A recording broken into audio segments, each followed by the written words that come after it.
السلام علیکم. محمد اظہر صدیق اپنے پروگرام پولیٹیکل ڈائریز کے ساتھ حاضر خدمت ہے.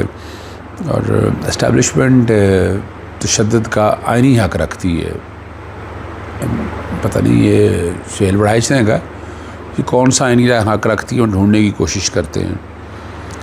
اور نجی ہسپتال کے بارے میں بڑی واضح طور پر کہ مردہ ایک ہسپتال میں رکھ کر 1,00,000 روپیہ رکھنے کا انکشاف غالباً 7 دن کے لیے بات کر رہے ہوں.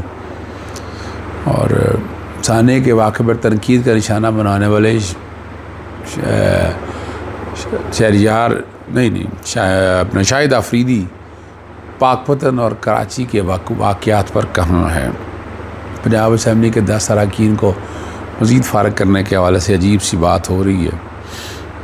اور بہت سی بات ہے. ڈالری جنگ، عمران خان موجودہ مسائل کو حل نہیں کر سکتے. آفتاب اقبال نے ایک شوشہ چھوڑا ہے. اور پاکستان تحریک انصاف سے بشرا بی بی کے بعد ایک اور عورت کو مائنس کرنے کی کوشش ہو رہی ہے. ذرا گفتگو کرتے ہیں، ساری چیزوں کو لے کر چلتے ہیں آگے اور اپنا نقطہ نظر سامنے رکھتے ہیں. آج کا دن جو ہے یوم عاشور، اور اس دن کو بھولنا نہیں چاہیے، یاد رکھنا چاہیے. تا قیامت یاد رکھنے والا یہ دن ہے. اور بہت سے مشہور واقعے اسی دن کے حوالے سے ہوئے. اور افتخار عارف کہتے ہیں کہ حسین تم نہیں رہے، تمہارا گھر نہیں رہا، مگر تمہارے بعد ظالموں کا ڈر نہیں رہا.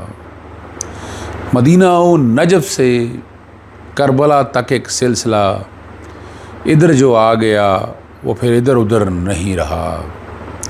صدائے استغاثہ حسین کے جواب میں جو حرف بھی رقم ہوا وہ بے اثر نہیں رہا. صفِ جمی تو کربلا میں بات کھل کے آ گئی، کوئی بھی حیلہ نافاق کارگر نہیں رہا. بس ایک نام، ان کے نام اور ان کی نسبتیں، جز ان کے پھر کسی کا دھیان عمر بھر نہیں رہا. کوئی بھی ہو کسی طرف کا، ہو کسی نسب کا ہو، جو تم سے منرف ہوا وہ معتبر نہیں رہا. 10واں نام ہے. تو جو اس دن کی یاد دلاتا ہے، بڑی وضاحت کے ساتھ بتاتے چلے. اس کائنات کی مقدس ترین ہستی کا لہو جو ہے اس صحرائے چمن میں بہایا گیا. نبی کریم صلی اللہ علیہ وسلم کی مبارک زبان چومنے والے، مبارک انگلیاں تھام کے چلنے والے، جن سے چشمے جاری ہوئے، اور کوثر و تنظیم کے مالک اللہ کی رضا کی خاطر پیاسے شہید ہوئے، اور کنبہ جو ہے راہ خدا میں لٹا دیا.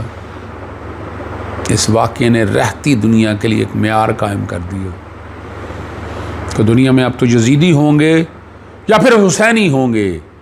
اللہ ان کے صدقے ہم پر رحم فرمائے اور ہماری بخشش فرمائے. انہوں نے جنگ کی، ہماری بھی ان سے جنگ ہے، اور جن سے صلح کی ان سے جنگ کی وجہ نہیں. ایک کرب و بلا غزہ میں برپا ہے، اور حسینی اور یزیدیوں کے 2 فرقے ہیں. اب عرب و عجم کدھر کھڑے ہیں، یہ فیصلہ آپ نے کرنا.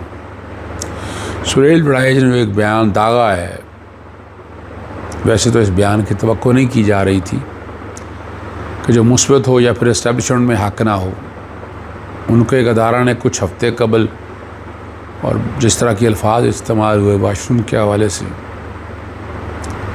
اور پھر پروگرام بھی کرتے رہے سارا، انہوں نے جو کہا کہ اسٹیبلشمنٹ کو تشدد کا آئینی اختیار، اور کسی کو یہ اختیار نہیں کوئی اور کرے، وہ اس کو کچل دیتے ہیں. آفیشیلی اسٹیبلشمنٹ جو ہے نا ایگزیکٹو کے ماتحت تو ہے، اور ایگزیکٹو کے حکم کی پابند ہے. بلا وجہ تشدد کا اختیار تو کسی کے پاس نہیں. ایسے بیان پر کیا کوئی قانونی گرفت ہونی چاہیے؟ میرا ایک سوال ہے.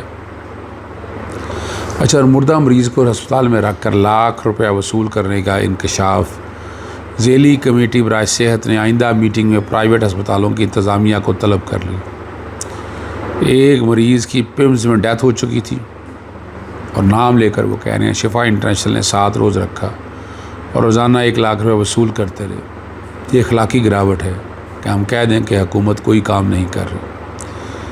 بظاہر تو یہ اخلاقیات سے گری ہوئی آری چیز ہے جو ڈاکٹر کے ہپوکریٹک حلف کی خلاف ورزی ہے. کرپشن صرف ایک بندہ نہیں کر سکتا، کرپشن پورا ادارہ ملوث ہوتا ہے. اور ایسے کاموں پر مریم صدر صرف ڈاکٹرز ہی کو نکالیں گی کیونکہ میڈیکل کالج سے نکالے جانے کا غصہ معلوم ہوتا ہے. پہلے کی طرح اس پر عمل ہوا تو 1-2 ملازم نکال دیے جائیں گے.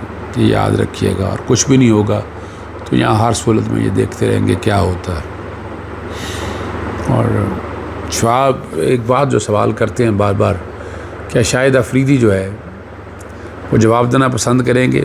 پی ٹی آئی کے سپورٹرز اس کا حصہ ہونے کے باوجود اس کے ناقد بھی ہیں. اور برملا کہا کہ عثمان مختار کا فیصلہ لوگوں نے، میں نہیں، میں تو بالکل ہی نہیں، اس بات کا میں تو قائل ہی نہیں ہوں پاکستانی سیاست کے اندر. عثمان بزار پھر بھی یہ نواز شریف، شہباز شریف، مریم صدر سے بہتر کام کرنے والا آدمی تھا. اور مشورہ دیا تھا کہ پی ٹی آئی کو پیپلز پارٹی سے مل کر چلنا چاہیے. یہ بالکل میں نے کہا تھا. اور حکومت بنانی چاہیے. علی مین بن گنڈاپور پر جہاں تنقید بنتی ہے وہ ہم نے کی. سوات کا واقعہ ہوا تو کبھی کہ حکومت کو اس کا ذمہ دار اٹھایا. لیکن شاہد افریدی کیا جواب دینا پسند کریں گے؟ سوالات کے واقعے پر تو انہوں نے کے پی کی حکومت پر ایسا تنقید کا نشانہ بنایا، مگر پاک پتن سانے پر خاموش بیٹھے. اور ابھی تک لیکن جو بھی واقعہ ہوا، لیاری والا واقعہ بھی سامنے آ گیا.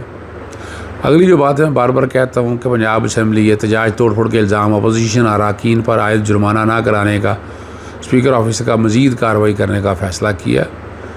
اور انہوں نے 10 ارکان کی تنخواہوں سے جرمانے کی رقم لینے، آئینی طور پر مقدمہ گرفتاری سمیت دیگر آپشن پر زیر غور شروع کر دیا.